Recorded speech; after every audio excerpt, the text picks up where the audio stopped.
మొన్న June 7న release అయిన కాజల్ అగర్వాల్ కొత్త సినిమా సత్యభామ.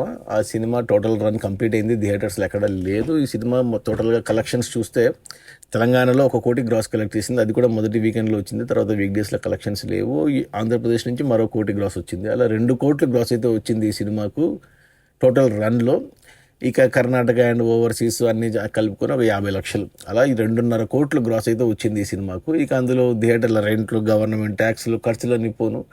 డిస్ట్రిబ్యూటర్ షేర్ వచ్చేసి తెలంగాణలో 50 లక్షలు, ఆంధ్రప్రదేశ్ నుంచి మరో 50 లక్షలు, అలా కోటి దాకా షేర్ వచ్చింది తెలుగు రాష్ట్రాల్లో. ఇక Karnataka and overseas rest of India నుంచి మరో 25 లక్షలు వచ్చింది. అలా 1,25 లక్షల షేర్ అయితే వచ్చింది ఈ సినిమాకు. ఈ సినిమా హిట్ అవ్వాలి అంటే 2.5 కోట్లు టార్గెట్ ఉండింది. అంటే 2.5 కోట్ల షేర్ వచ్చింది, సినిమా హిట్ అయ్యిండేది. అందులో సగం మాత్రమే వచ్చింది, 50%, 1,25 లక్షలు వచ్చింది. మరో 1,25 రాలేదు. కాబట్టి సినిమా బాక్స్ ఆఫీస్ దగ్గర కమర్షియల్గా ఫ్లాప్ అని చెప్పాలి. ఇక త్వరలో ఓటీటీకి వస్తుంది, ఒకసారి చూడొచ్చు. నేను చూసాను సినిమా, నాకు ఓకే అనిపించింది, పర్లేదు. సో ఓటీటీలో వస్తే చూడొచ్చు. బట్ కమర్షియల్గా మాత్రం సినిమా ఫ్లాపే.